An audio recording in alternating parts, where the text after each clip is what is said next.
kepada kami secara pribadi. Kami rindu Engkau Tuhan. Dalam nama Tuhan Yesus, yang percaya katakan amin. Shalom. Yang bersuka cita berikan tepuk tangan bagi Tuhan. Haleluya. Terima kasih Bapak Ibu Gembala untuk kesempatan yang diberikan, semua tim pelayanan, ya jemaat Tuhan. Ya, ini kali pertama saya ada di GBI Matana, ya sejak dari kemarin malam sampai hari ini. Dan saya percaya kuasa Tuhan terus bekerja di tengah-tengah kita. Dan saya percaya Tuhan akan melawat gereja ini dengan luar biasa. Amin. Amin. Haleluya. Ketika kita lapar dan haus akan Tuhan, maka Tuhan akan memberikan, memuaskan kita. Ya, nama saya Heinze Kopstan. Saya seorang penatua atau tim pengembala di salah satu GBI di Makassar. Saya menangani banyak tentang cell group dan juga untuk pengajaran dan generasi pelayanan anak-anak muda. Ya, dan juga saya terlibat dalam di BPD. Saya sebagai sekretaris Perwil Makassar dan juga terlibat di tim teologi di BPD dan juga tim misi. Jadi seharusnya dalam tahun lalu kita tiap 3 bulan harus turun ke Toraja atau ke Mangkutana, ya. Tapi baru terrealisasi minggu kemarin. Kami dari Mangkutana, Sorowako ini kemarin itu sore itu Natal yang ketiga bagi saya. Ya, oke, haleluya. Istri saya cuma satu, paling cantik sedunia. Ya, bayangkan dia bisa pilih saya, padahal dia dikejar-kejar oleh 12 pria. Haleluya. Anak saya 2, yang pertama laki-laki, yang kedua pria. Dua-duanya laki-laki. Yang pertama sudah kelas 3 SMA, lebih tinggi dari saya, badannya, posturnya sudah hampir mirip saya, cuman dia masih lebih slim dari saya. Ya, dulu badanku tak begini, cuman karena istri dan mertua saya sayang saya, dari kurus akhirnya jadi gemuk seperti ini. Yang kedua laki-laki sudah hampir setinggi saya. Ya, dia aktif, kakaknya tidak terlalu aktif, tapi dia sangat aktif. Oke, saya akan membahas tentang satu tema. Tadi pagi saya sudah sedikit mengungkapkannya, tapi pada siang hari ini mungkin akan lebih lengkap lagi. Ya, tergantung Tuhan bekerja. Temanya adalah fokus pada Tuhan. Fokus pada Tuhan. Mari kita lihat Markus 4 ayat 35 sampai yang ke-41. Markus 4 ayat 35 sampai yang ke-41. Kita akan baca secara bergantian. Saya akan bacakan ayat yang ganjil, Bapak Ibu Saudara membacakan ayat yang genap. Markus 4 ayat 35 sampai 41. Pada hari itu, waktu hari sudah petang, Yesus berkata kepada mereka, marilah kita bertolak ke seberang. Ayat 36.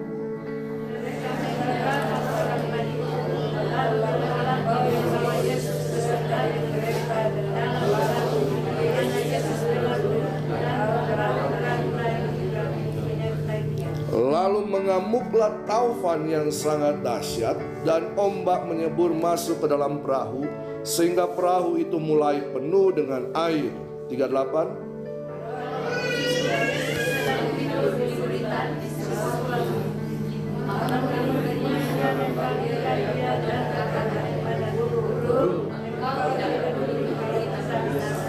Ia pun bangun menghardik angin itu dan berkata kepada danau itu, diam dan tenanglah.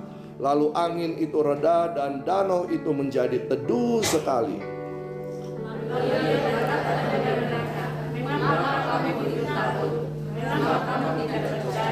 Ayat 41 kita baca bersama-sama. 1, 2, 3. Mereka menjadi sangat takut dan berkata seorang kepada yang lain, siapa gerangan orang ini sehingga angin dan danau pun taat kepadanya.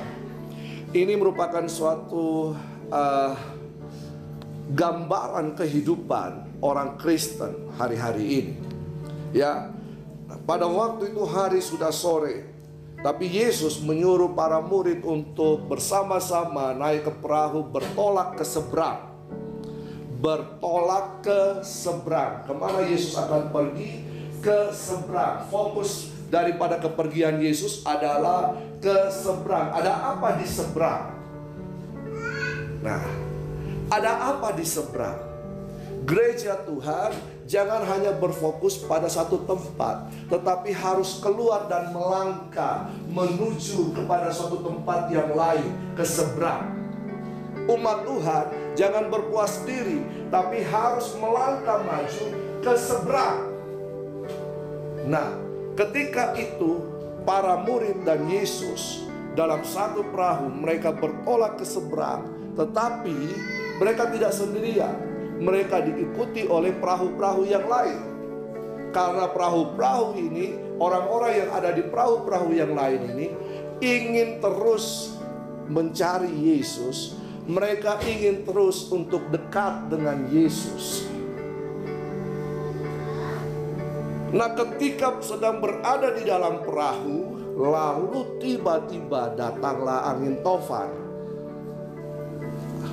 Datanglah angin tofan. Memang daerah itu cuacanya seringkali berubah-ubah. Di daerah Danau Galilea itu, saya kira kita ada beberapa yang sudah pernah pergi ke sana. Ya, memang topologi dari daerah itu dikelilingi oleh gunung-gunung, dan danau itu lebih rendah dibanding air laut, ya, permukaan laut lebih rendah. Jadi gampang sekali. Dan taufan pada waktu itu, ya saya percaya bahwa gelombang, badai, angin, bahkan hujan yang keras menerpa perahu-perahu ini, termasuk perahu Yesus dan juga perahu-perahu yang mengiring perahu Yesus. Ya. Nah, murid-murid ini adalah nelayan-nelayan profesional. Mereka adalah orang-orang yang tahu keadaan di tempat itu. Sebelum mereka ikut Yesus, pekerjaan mereka nelayan. Jadi mereka tahu keadaan di tempat itu. Ya, mereka tahu, Petrus tahu tempat itu, dari orang tua Petrus ada di situ. Jadi mereka sangat skillful untuk itu. Ya, untuk menangani Danau Galilea itu. Mereka tahu di mana tempat ikan, mereka tahu kapan terjadinya badai, mereka tahu. Opa saya, angkong saya suka cerita. Ya, dia seorang kontraktor. Jadi ketika dia bangun buat jalan buat jembatan, dia cuma lihat kalender. Dia tahu kapan hujan di gunung, ya kapan musim panas, dia tahu kapan saatnya hujan, saat tidak hujan. Dia selalu cerita, dulu kong begini. Ya, karena dia punya pengalaman tentang itu. Ya, tapi sejak cuaca berubah, dia jadi bingung sendiri. Iya. Dia itulah manusia, terbatas ya, kemampuan kita terbatas ya, pengetahuan kita terbatas. Begitu juga dengan para murid, mereka berusaha untuk bisa supaya kapal perahu itu tidak tenggelam. Mereka berusaha dengan sekuat tenaga, dengan kemampuan mereka.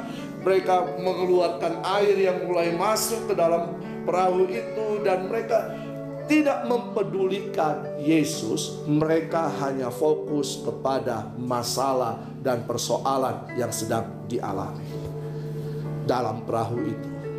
Padahal dalam perahu itu ada Yesus. Ada Yesus di dalam perahu itu. Tapi mereka berfokus kepada masalah. Nah, seringkali kalau kita terlalu banyak fokus kepada masalah, kita melupakan Tuhan. Betul? Ya, kalau kita fokus pada pekerjaan kita, kita lupakan Tuhan. Kalau kita fokus kepada hal-hal yang masalah, persoalan, hubungan, semua difokuskan. Ketika kita fokus, maka perhatian kita akan tertuju terus di situ. Sehingga itu akan memulai menjadi besar dan menutupi pandangan di sekeliling kita. Padahal kita tidak melihat yang ada di sekeliling kita itu indah. Amin. Ada Yesus di dalam perahu. Nah, mereka hanya fokus kepada masalah. Mereka saling menopang satu dengan yang lain, mengeluarkan air. Mungkin Petrus berkata kepada Yohanes, "Yohanes, ambil ember." Ya, Yohanes berkata kepada Filipus, "Ayo keluarkan air." Masing-masing sibuk dengan urusannya. Bahkan tidak jarang mungkin mereka saling bentak satu dengan yang lain. Mereka saling baku gea di situ. You know baku gea? Nah, kalau jemaat terlalu fokus kepada masalah, jemaat bisa saling baku gesek, baku gea. You know? Baku gea. Pusing dengan urusan orang lain. Karena fokus kepada yang ada. Sibuk urus masalah satu, pindah ke masalah yang berikutnya. Tidak berhenti itu masalah kalau terus dipikirkan. Makanya banyak konflik di dalam gereja. Banyak konflik. Sakit hati dengan ini si A, diurusi oleh gembala beres, dia sakit hati lagi dengan si C, diurusi oleh gembala beres, dia sakit hati lagi dengan si D. Kapan habis-habisnya? Kayak orang-orang Israel yang keliling padang gurun selama 40 tahun, terputar-putar di situ. Kapan mau maju gereja? Kapan mau mengerjakan? Kapan mau menyeberang ke seberang? Amin. Stop. Berhenti. Berhenti. Coba katakan kiri kanan. Berhenti. Stop. Stop.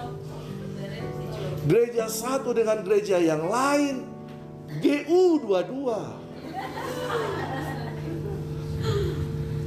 Saya punya lebih benar. Tidak, saya lebih benar. Baku. Yeah. Kapan tubuh Kristus bisa menjadi satu? Kapan?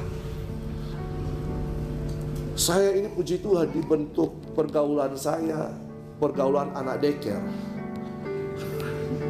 Dari segala suku bangsa di situ. Ya, di depan rumah itu, kompleks itu ada orang Buton, ada orang Buna, ada orang macam-macam di kampung saya. Kampung saya itu di daerah Luwuk Banggai.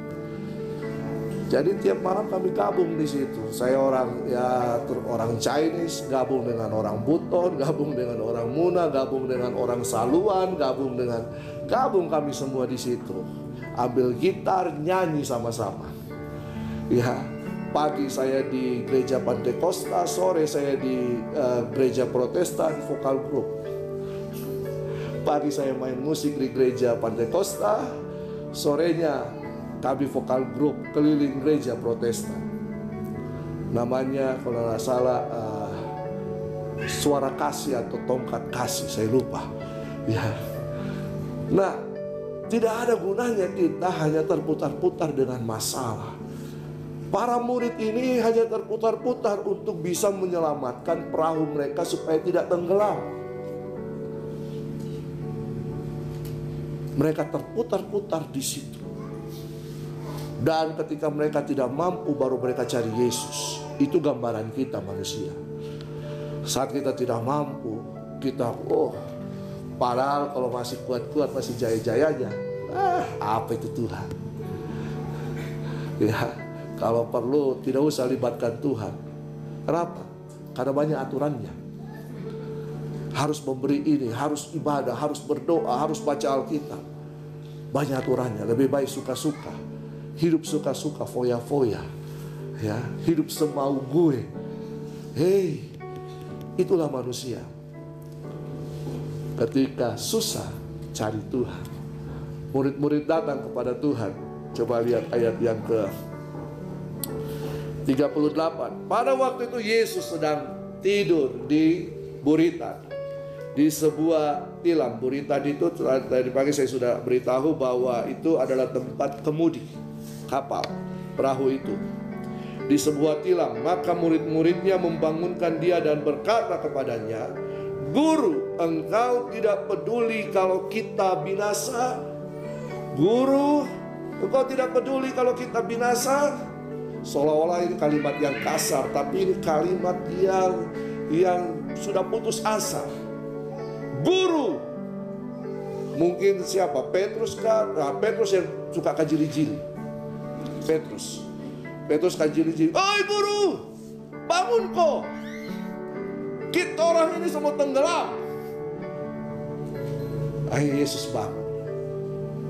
Yesus bangun dan Yesus apa? Menghardik danau itu. Diam dan tenanglah. Apa Yesus katakan? Diam dan tenanglah. Nah, dari kata diam dan tenanglah ini ada satu hal yang penting di situ. Dalam bahasa Yunani dikatakan siopa pepimoso. Ya, itu bahasa, saya kira bahasa mamasa itu. Siopa pepimoso. Pepimoso itu berbicara, atau pimoso itu bicara begini. Hei, yang cerewet, katup mulutmu. Banyak orang di gereja cerewet nih. Firman Tuhan katakan banyak bicara, banyak salahnya. Banyak bicara, bikin masalah. Makanya Yesus berkata kepada badai taufan. Siapa yang bikin badai taufan dalam gereja? Cerewet. Diam dan tenanglah, tutup mulutmu. Begitu kata Tuhan. Banyak protes dalam gereja, banyak. Tidak puas dalam gereja, banyak. Apalagi? Hah? Kok diam? Cepat tersinggung, banyak. Apalagi? Susah ngomong, banyak. Apalagi? Kecewa, banyak. Apalagi? Ini ungkapan hati saya kira ini. Gosip. Semakin digosok semakin, kok tahu? Itu dia. Wih, jangan bilang-bilang. Datang lagi, kok tahu? Itu dia. Hanya kau yang tahu. Akhirnya jadi rahasia umum, gosip. Semakin digosok, semakin sih. Itu biasa banyak di kalangan singers. Juga pemusik. Tapi lebih banyak dalam jemaat Tuhan. Bertobat, diam, katup mulut. Tapi yang aneh, murid-murid itu berkata, guru, kepada Yesus. Mereka hanya mengenal Yesus sebagai guru. Iya, Yesus memang guru, Yesus memang rabi, Yesus memang pengajar. Ya, saya dosen. Ya, jadi 3 jam boleh kita sharing? Soalnya saya biasa mengajar 3 SKS 2,5 jam begitu.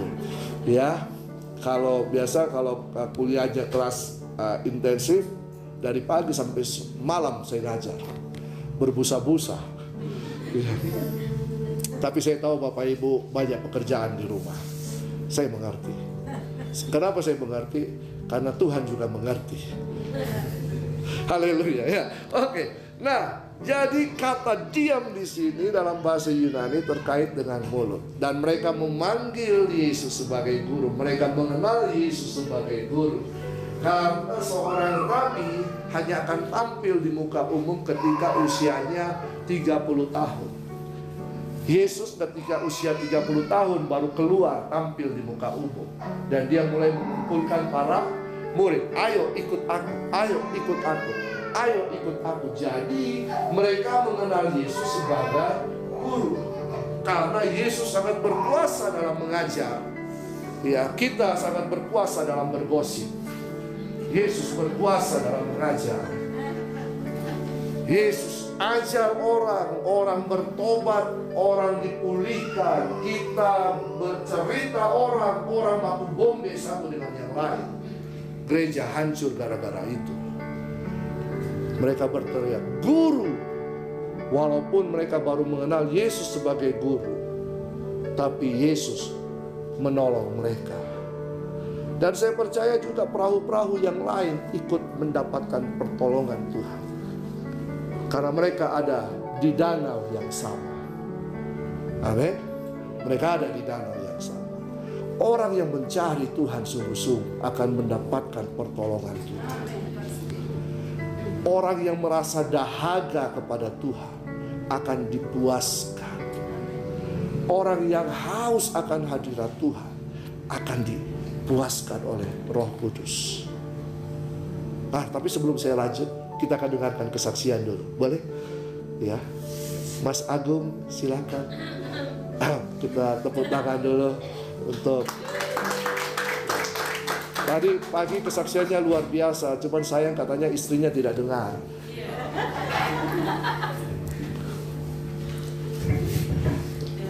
Shalom, selamat pagi menjelang siang. Puji Tuhan, sekarang ada istri saya kok. Ya. Sama anak saya. Jadi dengarkan baik-baik.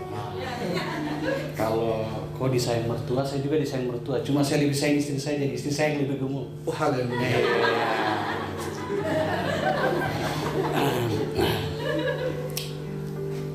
Jadi begini, sekitar bulan Juli saya mengalami sesuatu yang namanya 9 tahun lalu saya operasi, dan operasi itu terasa lagi dan saya memeriksakan ke dokter. Tetapi dalam perjalanan untuk memeriksakan dan masuk ke tahap operasi itu, saya mengalami sama seperti khotbah Pak Pendeta.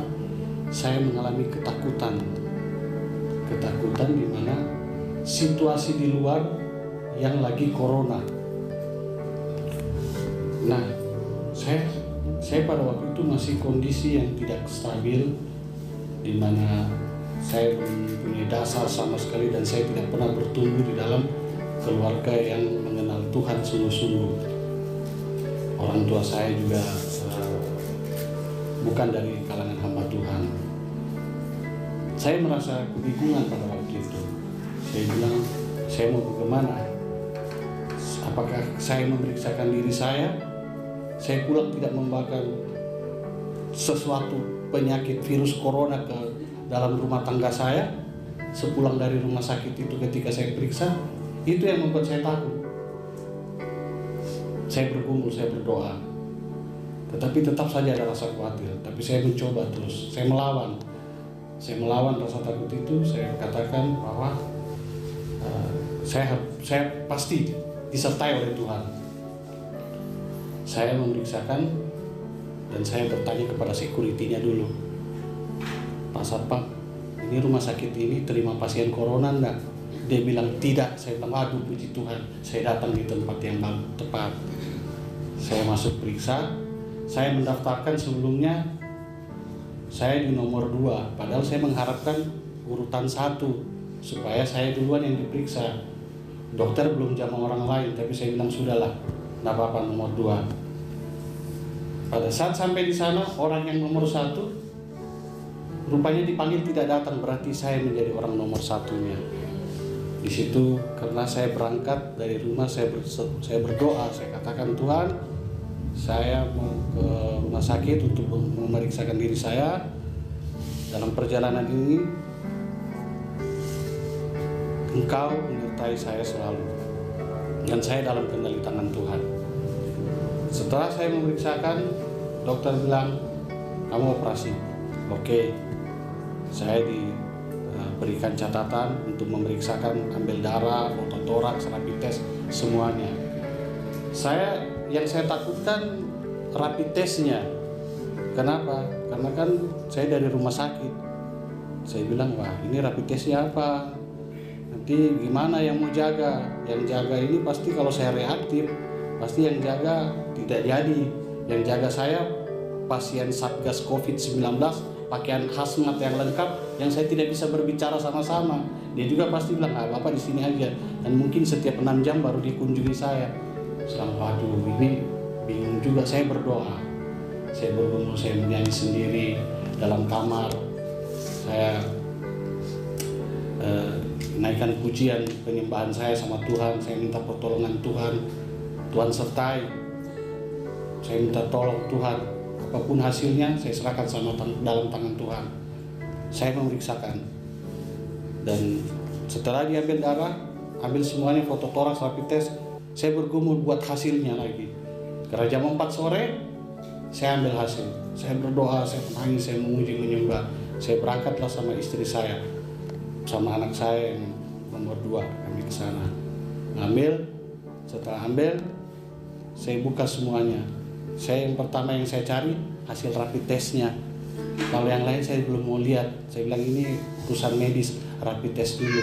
Saya lihat non reaktif. Saya panggil Wawan, coba baca ini reaktif atau non reaktif. Wawan bilang non reaktif. Saya bilang waduh, puji Tuhan. Suster, saya foto buat suster. Suster bilang hasilnya yang lain mana? Saya foto toraks, foto paru-paru. Suster bilang wah hasilnya bagus. Mana surat keterangannya? Oh ya hasilnya bagus, Pak. Terus pengambilan darah rutinnya mana? Saya diperlihatkan, saya foto lagi, saya WA. Oh ya hasilnya bagus. Bapak mau kapan operasi? Saya bilang waduh, langsung ditodong kita kapan operasi. Wah, tapi secara spontan dalam hati saya langsung ngomong hari Senin. Kenapa semua waktu itu berjalan secara singkat hanya dalam 6 hari? Padahal saya orangnya punya rasa takut lagi puncak-puncaknya. Nah, saya bilang Senin. Oke, Senin. Hubungi keluarga semuanya. Saya cuma bilang sama istri saya, berdoa di rumah. Saya mau operasi hari Senin. Bilang ya. Nah, saya bersama kakak, sama ada teman dan ipar dari kakak saya. Kami ke rumah sakit. Dalam perjalanan itu saya bilang, waduh, kok saya kena takut lagi. Yang membuat saya takut, saya sendiri di dalam tempat operasi itu. Saya jalan sendiri masuk ke dalam, anestesi muncul, ngomong mau ditidurkan atau setengah. Teman saya bilang kasih full aja, kasih tidur. Saya bilang, jangan, nanti nggak bangun. Saya bilang jangan, setengah aja atau saya di anestesi setengah. Terus setelah dikerja, dokter anestesi datang balik, kamu mau tidur enggak? Dok, enggak usah, biar aja saya begini. Saya juga nikmati kok sementara dikerja. Ya akhirnya saya dikerjakan. Selesai itu ternyata perasaan saya sebentar, tapi menurut orang lama. Nah, setelah itu sepuji Tuhan selesai, dan saya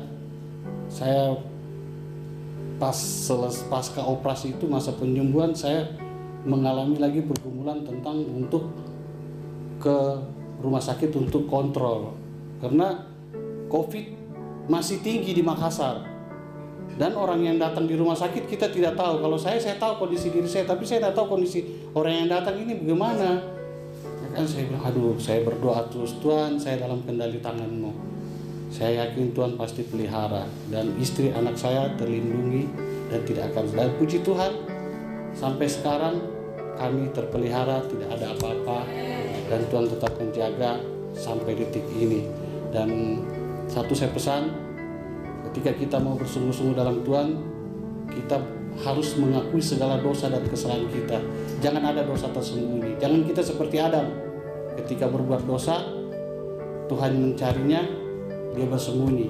Dan saya tidak mau seperti itu. Dan puji Tuhan, 2 kali saya naik, baik kohece naik 2 kali, berarti upah saya double. Terima kasih. Ayo kita doakan ya. Kita doa.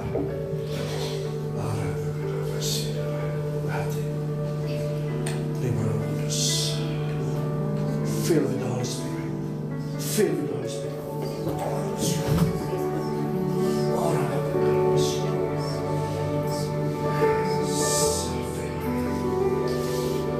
Biarkan Tuhan jamah bekerja. Kami punya waktu yang luar biasa kemarin bertiga sama Koroi.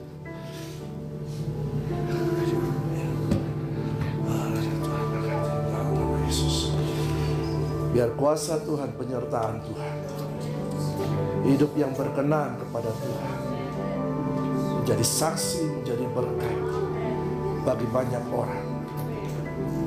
Selalu dipenuhi Roh Kudus. Amin.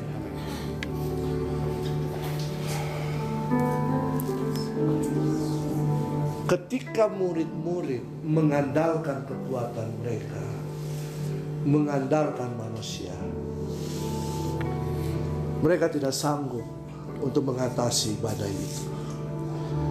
Tetapi ketika mereka beralih fokus, berfokus kembali kepada Yesus, hanya Yesus yang sanggup. Kenapa Yesus bisa meneduhkan badai? Kenapa Yesus bisa menolong Agung? Kenapa bisa Yesus menolong kita? Karena Ibrani mengatakan bahwa Dialah pencipta semesta alam. Ibrani 1 berkata, Dialah pencipta semesta alam. Dia adalah firman Allah yang menopang segala sesuatu.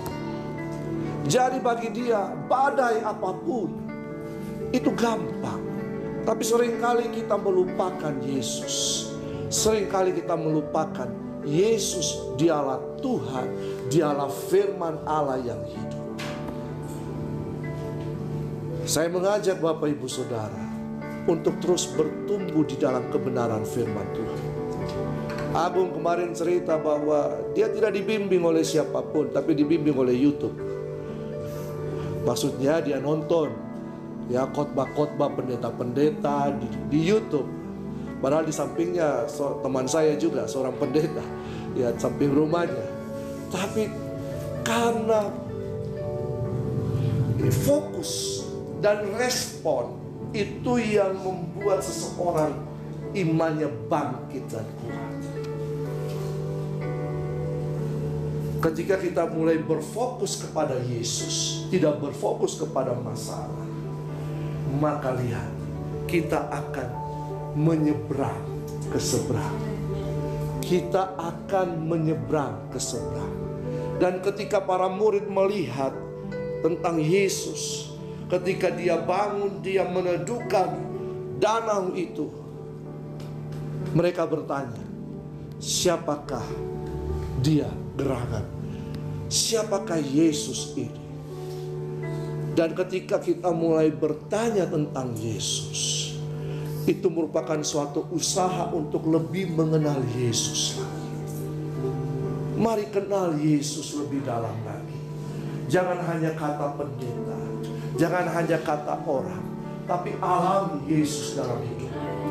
Alami kuasanya, alami pribadinya, alami jamahannya. Itu yang akan menguatkan saudara. Sehingga ketika ada badai masalah persoalan, maka ada lagu berkata, bila takut membayar dan hatimu bimbang, pandang terus pada Tuhan, harap dan sembahyang.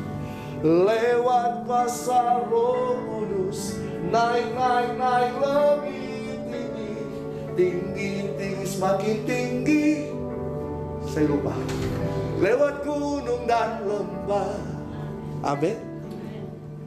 Jadi kalau ada rasa takut, ada rasa ragu-ragu, lawan dari iman takut, ragu-ragu, pandang fokus kepada Yesus. Ketika murid-murid beralih kembali kepada Yesus, mereka mendapatkan jawaban dan mujizat. Tapi tidak cukup sampai situ. Tujuannya kemana? Ke seberang. Ada apa di seberang? Coba lihat Markus pasal yang kelima.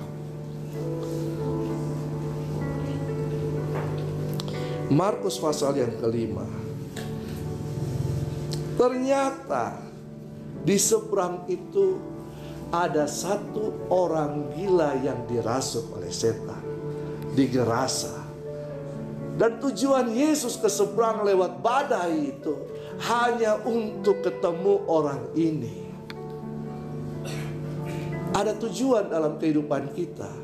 Ada tujuan untuk melewati badai, menghadapi badai dan melewati badai. Untuk apa? Untuk menjadi penolong bagi orang lain. Saudara dan saya dipanggil untuk menjadi saksi, untuk menjadi penolong bagi orang lain. Makanya jangan fokus kepada badai kehidupanmu. Fokus kepada Yesus. Yesus akan membawa engkau. Yesus akan memberikan engkau kekuatan. Yesus akan menolong engkau. Yesus akan memberikan jalan keluar, itu pasti. Percaya, itu pasti. Itu pasti. Karena Tuhan berjanji, Dia bukan Tuhan yang berdusta. Dia adalah Allah yang setia. Dia adalah Allah yang adil, yang akan menggenapi segala sesuatu dalam kehidupan kita. Janjinya ya dan amin. Tidak usah berfokus minta berkat-berkat. Tuhan pasti memberkati kita. Tapi yang menjadi fokus kita, ke seberang untuk apa? Melakukan kehendak Tuhan. Tidak cukup kita berdiri di mimbar. Tidak cukup kita menjadi jemaat. Jangan bangga jadi orang Kristen. Tapi banggalah ketika engkau bisa melakukan kehendak Tuhan. Kesuksesan yang sebenarnya bukan kau punya harta yang banyak, bukan kau punya mobil yang banyak, rumah yang banyak, bahkan istri yang banyak. Tapi kesuksesan yang sebenarnya adalah ketika engkau melakukan kehendak Tuhan. Ketika Yesus sampai di Gerasa, Dia ketemu satu orang ini. Bayangkan cuma satu orang, dia harus melewati badai. Tapi apakah Yesus bisa tenggelam di tengah badai? Yesus bisa tenggelam di tengah badai? Tidak. Percaya, ketika kita percaya Yesus, Yesus ada di mana? Ayo, Yesus ada di mana? Dalam kita. Kalau Yesus ada di dalam kita, kita tidak akan tenggelam oleh badai kehidupan. Amin. Bahkan firman Tuhan katakan, roh yang ada di dalammu lebih besar daripada roh yang ada di dalam dunia ini. Ketika Yesus datang di Gerasa, orang ini jadi ketakutan, dan akhirnya dia terlepas. Dan roh jahatnya masuk di mana? Babi. 2000 ekor babi terjun ke dalam danau, mati. Bayangkan harga satu jiwa. Harga satu jiwa sungguh berarti. Amin. Harga satu jiwa sungguh berarti. Jadi berkat untuk orang lain. Jadi berkat untuk orang lain. Masalah hidupmu itu bisa menjadi berkat bagi orang lain. Pengalaman kekecewaanmu, pengalaman kepahitanmu, itu bisa menjadi berkat untuk orang lain. Apa yang kau alami dan kau dipulihkan oleh Tuhan, itu bisa jadi berkat bagi orang lain yang mengalami hal yang sama. Percayalah, menyeberanglah ke seberang. Fokus pada tujuan. Apa tujuan Tuhan? Lakukan kehendak Tuhan. Apa kehendak Tuhan? Kehendak Tuhan agar semua orang diselamatkan. Kehendak Tuhan agar kita melayani Tuhan lewat apapun yang kita punya.